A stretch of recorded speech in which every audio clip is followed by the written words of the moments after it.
también hay, bueno, no quiero extenderme mucho, pero Santana saca el plan de Casamata, en el cual pide la restitución del Congreso. Santana se alza en armas contra Iturbide, con apoyo de la guarnición veracruzana. Estaba todavía de españoles, los pertrechos que le llegaron a Santana para defenderse de Iturbide. Finalmente Santana era veracruzano también, sí, ¿no? Vinieron de San Juan de Ulúa. Y esto tiene también, Santana, para esto a Santa María, el representante de Bolívar lo habían expulsado, pero se quedó en Veracruz.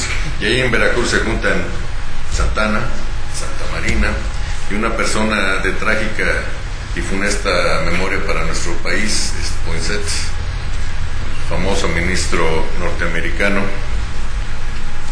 Pues no mucho, ¿no? O sea, Poinsett es el que trae el rito de York de las logias masónicas y fue el rito que cobijó a todos los independentistas, a Guerrero, a sí, Guadalupe, a los que estaban en contra de Iturbide, precisamente. Sí, pero finalmente las indicaciones de Poinsett son muy claras, ¿no? Sí. Poinsett al principio pasó de Veracruz y habló con Azcárate, y en la entrevista le dijo, mire, se trata de lo siguiente: el gobierno de Estados Unidos está dispuesto a reconocer al imperio siempre y cuando revisemos el Tratado de Onís, es decir, los territorios del norte de México. A eso vino, aparte de las logias, a eso vino Poinsett. Sí. Y desde el momento en que llegó, y Poinsett cumplió muy bien con su encomienda, porque finalmente 30 años después perdimos la mitad de nuestro país. Azcárate se ofendió en el momento que le dijo Poinsett eso, le dice, ni un palmo de tierra vamos a ceder. Para esto hay una cuestión que puso los focos rojos en nuestro vecino del norte. No fue una anexión, la unión de Centroamérica, Guatemala y las demás. Hicieron de México un país muy grande, quizás en territorio en ese entonces era mucho mayor territorialmente que lo que llegó a ser Estados Unidos. Claro, sí. Sí, era una potencia regional que en ese momento podía competir con Estados Unidos.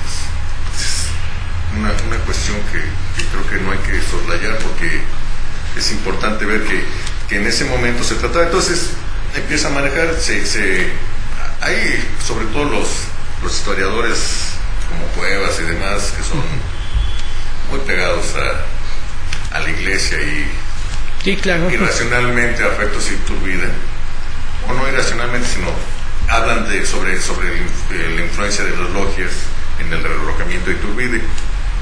Yo no sé qué tanto influyeron. La verdad es que la cuestión que tronó a Iturbide y acabó con el imperio fue la falta de fondos. Fue una cuestión de caja.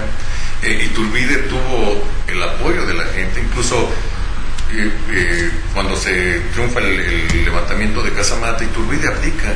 Iturbide pudo haber estado en el poder, yo no sé, quizás un año más. Tenía él la gente, el populacho estaba con Iturbide, el ejército estaba con Iturbide. Entonces él finalmente dice, miren, una guerra civil que quizás se parece un poquito al episodio de Díaz, ¿no? También dice, ¿sabes qué? Yo abdico, me voy del país. La gente sale con el carro, quita las mulas y se lleva a Iturbide del Zócalo a Tacubaya, y de Tacubaya lo llevan a Tulancingo. Lo va acompañando Bravo. Para Bravo era un prisionero, Iturbide se sentía una persona que había abdicado. Le mandan una orden a Bravo de que no pase por las ciudades ni los pueblos para que evite que la gente apoye Iturbide. Y así se van por los caminos menos transitados para evitar que la gente apoyara o por lo menos saliera a saludar a Iturbide. Iturbide se embarca finalmente en Veracruz. Un detalle que creo que hay que hacer notar: en el momento en que él presenta las cosas, le comisiona, le dice a alguna de las personas de Bravo, quiero que revisen las pertenencias que me llevo para que vean que no me llevo nada de lo que no es mío. Finalmente Bravo no quiso hacer eso y él mandó una de sus propias personas, se hizo un inventario de lo que se llevó, se fue al exilio, se fue a Europa, estuvo vagando por algunos lados, finalmente se quedó en Liorna. No pudo estar en Roma, aunque quiso estar en Roma, porque España se negó. La Triple Alianza no quería. Entonces, decir, ¿cómo van a darle residencia en Roma?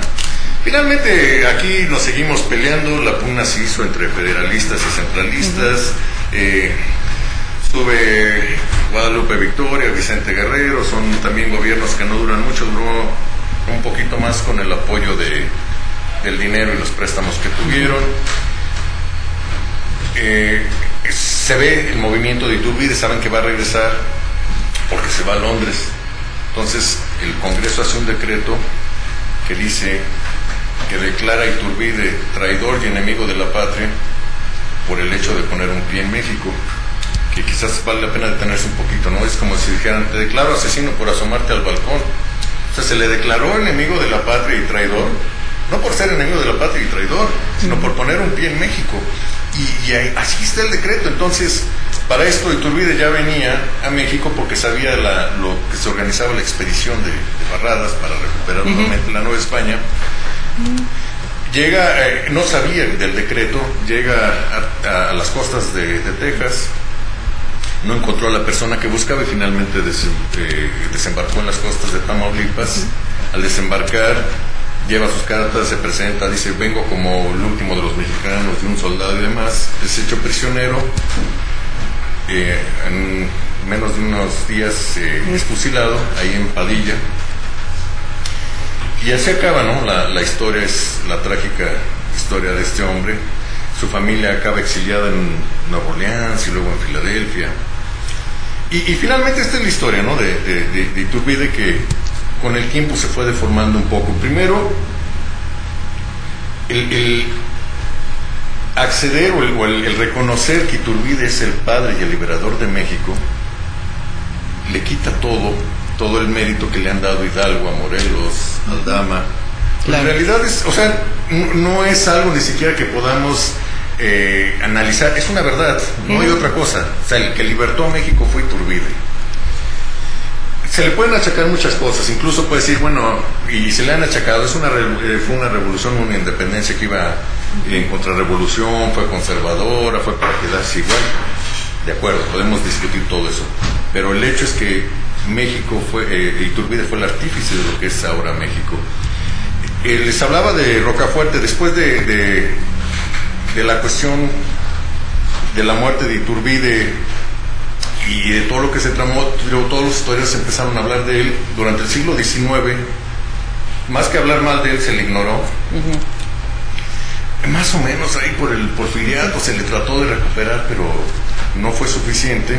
Y después de la revolución se le trató como un traidor. No solamente se le fusiló a México, sino se le desapareció. Se fusiló a Iturbide, sino se le desapareció. Y es importante ver las razones, porque dicen los historiadores extranjeros, que son los que más se han dedicado a Iturbide, dice, es incomprensible la ingratitud de la nación con el que es el padre de la nación. Mucha gente diría, el padre de la nación es Hidalgo. Yo estoy de acuerdo hasta cierto punto, porque tuvo muchos hijos, ¿no? Claro. Entonces, en ese aspecto podría ser el padre de la nación, pero el creador de esta nacionalidad, de lo que somos los mexicanos, fue Iturbide. Lo pudo haber hecho sin el abrazo de Acatempan, que ya sabemos que no fue en Acatempan, sino muy cerca. Es decir, sin ese pacto con las fuerzas insurgentes, así como muy de guerrillas y eso con... Yo creo que sí, Vicente Guerrero, lo podría haber hecho. Quizá lo pudo haber hecho. Mira, lo pudo haber hecho, aunque fue mejor que no lo hiciera así. Cuando Iturbide les presenta el plan de Iguala a Guerrero, no le dijo, a ver, ¿cómo lo ves? Le presentó y le dijo, ¿lo aceptas o no?